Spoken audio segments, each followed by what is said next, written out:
Gaza बनने की राह पे आगे बढ़ रहा है तेहरान, क्योंकि जिस तरीके से बीती रात इजराइल की ओर से ईरान पे जमकर बम बरसाए गए, बड़ा हमला किया गया, लेकिन ये हमला आखिर हुआ कैसे, जरा ये भी जान लीजिए।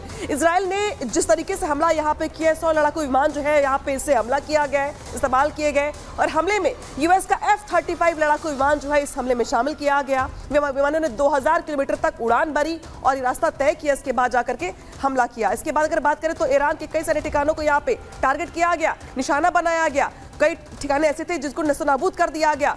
फाइटर जेट्स ने 3 राउंड में यहाँ पे बमबारी की है, 3 राउंड यहाँ पे बमबारी की गई। इसके बाद अगर बात करें तो पहले ईरानी एयर डिफेंस को निशाना बनाया गया, इसके बाद अलग अलग जो सारे ठिकाने थे उनको टारगेट किया गया। मिसाइल ड्रोन की प्रोडक्शन साइट को यहाँ पे तबाह कर दिया गया है। तो देखिए किस तरीके से यहाँ पे जम के तबाही भी मचाई गई है। और इस बीच बड़ी खबर आ रही है, जहां पे बड़ी खबर ये आ रही कि इजराइल के इस हमले में 2 ईरानी सैनिकों की मौत की खबर निकल के सामने आ रही है। जिस तरीके से इजराइल की ओर से ईरान पर हमला किया गया, इस हमले में ईरान के 2 सैनिक मारे गए हैं, इस बात की पुष्टि हो चली है। बड़ी खबर यहाँ पे ये कि जिस तरीके से इजराइल ने हमला किया था, उस हमले में 2 ईरानी सैनिक हैं, उनकी मौत की खबर निकल के सामने आई है। आईडीएफ ने आज सुबह इस हमले की पुष्टि की थी और ये कहा कि हम जो करने गए थे हम वो करके लौट आए, और ईरान ने भी इस बात को स्वीकार किया था कि हाँ नुकसान हुआ है। लेकिन अब जो खबर निकल के सामने आ रही है उसके मुताबिक इस हमले में ईरान के 2 सैनिकों की मौत हो गई है। अब इजराइल ने जिस तरीके से हमला किया था उसकी मीडिया के हवाले से बड़ी खबर आ रही है, जहां पे कल हुए हमले में ईरान के 2 सैनिक मारे गए हैं। तो ये बड़ी खबर आ रही है, जिस तरीके से इजराइल की ओर से ताबड़तोड़ कल बम बरसाए गए थे, कई ठिकाने ऐसे थे जिनको टारगेट किया गया था। तो अब उस हमले को लेकर बड़ी खबर आ रही है, जहां पे जो तबाही थी वो तो दिखी ही दिखी, इसी के साथ साथ 2 ईरानी सैनिक जो है उनकी भी मौत की खबर निकल के सामने आ रही है। हालांकि आज ईरान ने सुबह स्वीकार कर लिया था कि जिस तरीके से इजराइल की ओर से हमला किया गया है उसमें नुकसान पहुंचा है, लेकिन अब जो खबर निकल के सामने आ रही है उसमें खबर यह है कि 2 ईरानी सैनिक हैं जिनकी मौत की खबर निकल के सामने आ रही है। हालांकि इजराइल ने यह भी कहा कि उनकी ओर से ये कोशिश थी कि जो कैजुअलिटी हो, जो आम लोग हैं वो उसमें न मारे जाएं, लेकिन अब जो खबर आ रही है सामने उसके बाद जो 2 सैनिक हैं ईरान के वो यहाँ पे मारे जा चुके हैं। इस बीच बड़ी खबर दरअसल ये भी है कि इजरायली हमलों के बाद अब तक ईरान ने आधिकारिक रूप से कोई भी जानकारी साझा नहीं की है, कोई बयान नहीं दिया है, लेकिन इजरायली बमबारी से नाराज ईरानी सेना जल्द बदला ले सकती है, जिसकी तैयारी 1 अक्टूबर से शुरू भी हो गई थी और उस हमले के बाद से शुरू कर भी दी गई थी, और अभी माना जा रहा है कि किसी भी वक्त ईरान पलटवार कर सकता है।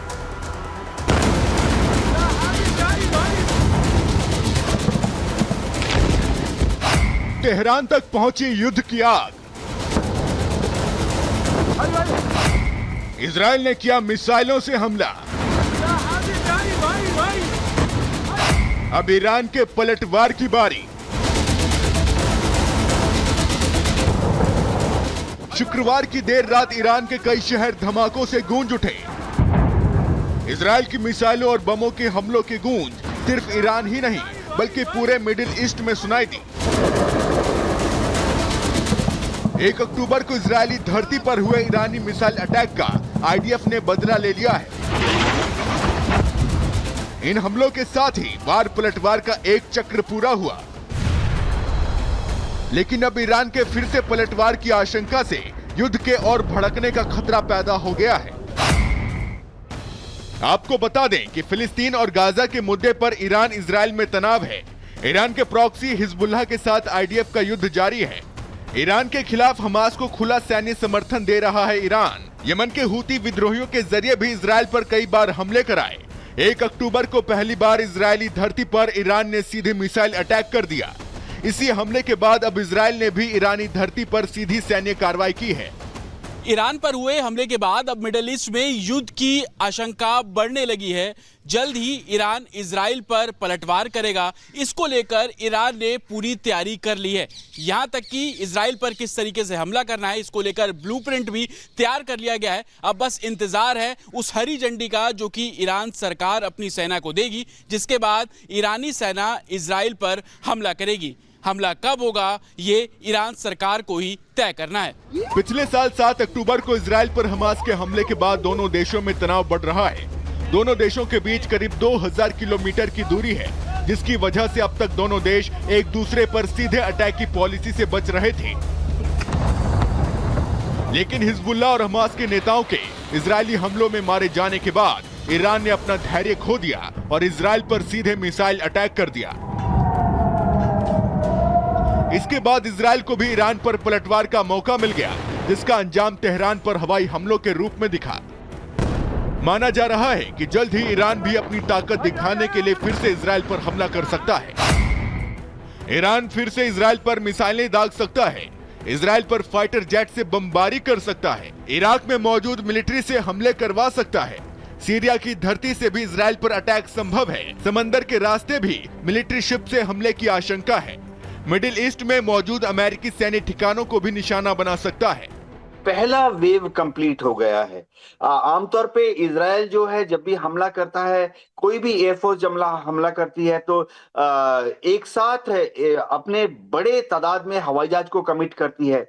किसी भी हमले में 40, 60, 80 या 100 जहाजों का इस्तेमाल होता है और वेव के हिसाब से हमला होता है। यानी एक हमला अभी हो गया, एक हमला 4 घंटे के बाद सेकेंड वेव हम हो गया, एक हमला 8 घंटे या 12 घंटे के बाद थर्ड वेव हो गया। तो हो सकता है, मेरा आकलन है कि अगर इजराइल ने ये हमला किया है ईरान के ऊपर तो आधा अधूरा हमला नहीं करेगा।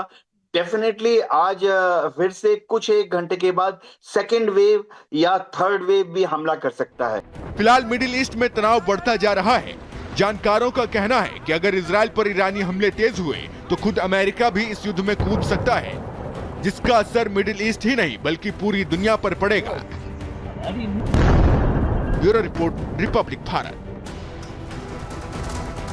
तो सवाल यहाँ पे दरअसल ये है कि आखिरकार ईरान और इजराइल खुद कैसे आमने सामने आ गए, जरा इसकी वजह भी समझ लीजिए। पूरी की पूरी युद्ध की टाइमलाइन जरा समझाते हैं आपको। 19 मई 2024 संदिग्ध हालात में ईरानी राष्ट्रपति रईसी की मौत हो जाती है। इसके बाद जो है माहौल बिगड़ना शुरू हो जाता है। इसके बाद देखिए किस तरीके से 31 जुलाई 2024 को तेहरान में हमास चीफ हानिया की हत्या हो जाती है। माहौल और खराब हो जाता है, तनाव और बढ़ जाता है। इसी के साथ साथ 17 सितंबर 2024 को लेबनान में हिजबुल्लाह लड़ाकों पर पेजर अटैक होता है, पेजर ब्लास्ट होते हैं और पेजर ब्लास्ट होने के साथ यहां पर जिस तरीके से हमले होने शुरू होते हैं वो भी तस्वीर देखी होगी आपने। इसके बाद बात करते हैं अगली तारीख की, जो अपने आप में काफी बताने के लिए कि आखिर युद्ध कैसे भड़का। 27 सितंबर 2024 बेरूत में हिजबुल्लाह चीफ हसन नसरल्लाह की मौत हो जाती है। इसके बाद जिस तरीके से हिजबुल्लाह का चीफ मारा जाता है और तनाव और बढ़ जाता है। 29 सितंबर 2024 जब यमन में हूती के ठिकानों पर इजराइल की बमबारी होती है, चुन चुन के ठिकानों को तबाह किया जाता है, बम बरसाए जाते हैं और युद्ध में तनाव और बढ़ जाता है। इसके बाद बारी आती है 1 अक्टूबर की, जब 1 अक्टूबर 2024 को ईरान ने इजराइल पर 200 बैलिस्टिक मिसाइलें दागी थी और इसमें इजराइल को काफी नुकसान पहुंचा था। हालांकि अब यहाँ पे 26 अक्टूबर को अगर बात करते हैं, उसके पहले कि जब हम चले जाते हैं 16 अक्टूबर को, तो हमास के मिलिट्री चीफ याह्या सिनवार को इजराइल ने मार गिराया। यानी कि इजराइल की ओर से लगातार जो दुश्मन है उसे लोहा लेते रहे और अब बारी आई यहाँ पे इजराइल पर हमले की। जिस तरीके से जब हमला किया गया, इसके बाद अब 17 अक्टूबर की बात कर लेते हैं, जब यमन में हूती के हथियार गोदाम पे अमेरिका का हमला हुआ। देखिए किस तरीके से हर दिन के साथ यहाँ पे तनाव बढ़ता गया, वार पलटवार का दौर चलता रहा और अब बारी आई यहाँ पे इजराइल के पलटवार करने की, जब 26 अक्टूबर को ईरान के कई शहरों में इजराइल का अटैक देखने को मिला हमें, जहाँ पे इजराइल की ओर से ईरान के तेहरान की बात कर ले, करज की बात कर ले या अलग अलग हिस्सों की बात कर ले, हर जगह पे ईरान की ओर से बम बरसाए गए और कई शहरों में तबाही मचाई गई। और इस बीच ईरान और इजराइल के बीच जो विवाद है वो और बढ़ गया है, जहां पे गाजा और लेबनान संघर्ष का अमेरिका चुनाव पर क्या असर पड़ेगा, इसको लेकर बहस तेज हो गई है। 5 नवंबर को अमेरिका में चुनाव होने वाले हैं और इससे पहले इजराइल और ईरान के बीच आर पार की लड़ाई और तेज हो गई।